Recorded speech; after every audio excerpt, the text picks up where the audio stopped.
Sing Alleluia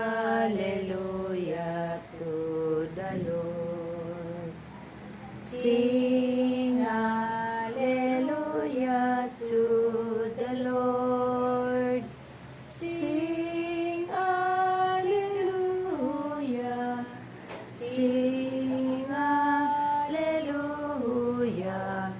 Sing Alleluia to the Lord.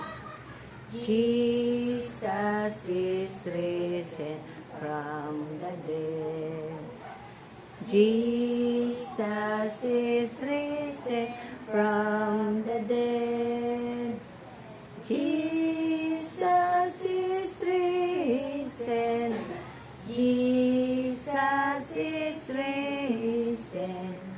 Jesus is risen from the dead. Ang mabuting balita ng ating Panginoon ayon kay San Mateo. Papuri sa iyo, O Panginoon. Ang talinhaga tungkol sa manghahasi. Noong ding araw na iyon, si Jesus ay lumabas ng bahay at naupo sa tabi ng lawa. Pinagkalipumpunan siya ng makapal na tao, kaya sumakay siya sa isang bangka at doon naupo. Nasa dalampasigan naman ang mga tao, at nagturo siya ng maraming bagay sa pamamagitan ng mga talinhaga. May isang na magsasakang lumabas upang maghasik. Sa kanyang paghahasik ay may binhing nalaglag sa tabi ng daan.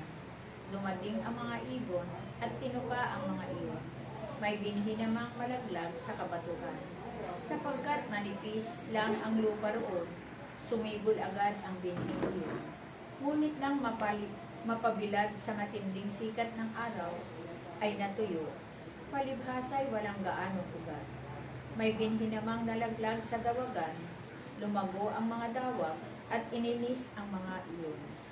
Ngunit ang binhing nalaglag sa mabuting lupa ay nag-uhay, may tig-100, may tig-60 at may tig-30 butil ang bawat uhay. Ang may pandinig ay makinig. Lumapit ang mga alagad at tinanong sa Jesus, "Bakit po ninyo dinadaan sa talinhaga ang inyong magsasalita sa kanila?" Sumagot siya, "Ipinagkaloob sa inyo na malaman ang mga lihim tungkol sa paghahari ng Diyos.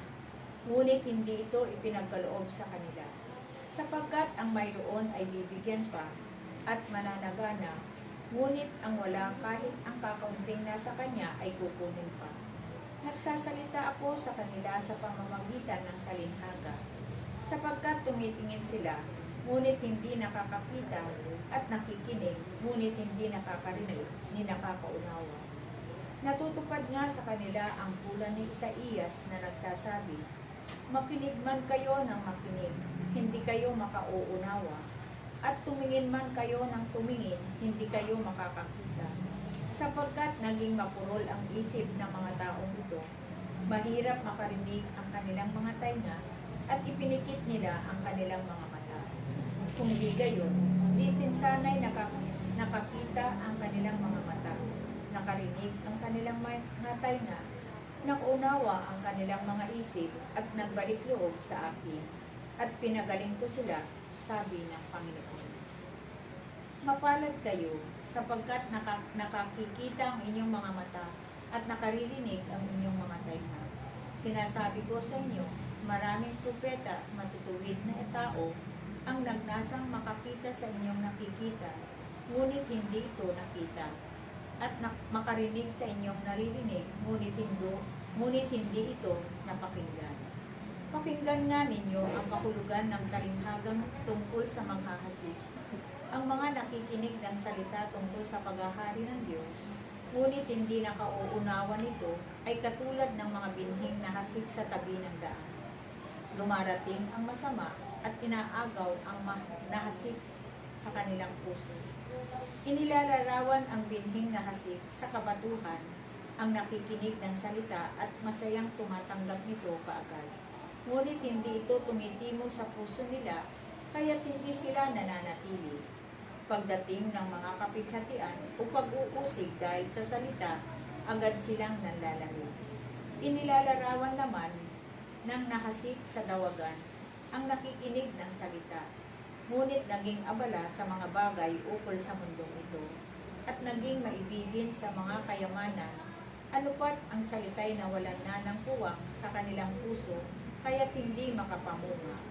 At inilalarawan ng nakasik sa matabang lupa ang mga nakikinig ng salita at nakauunawa nito.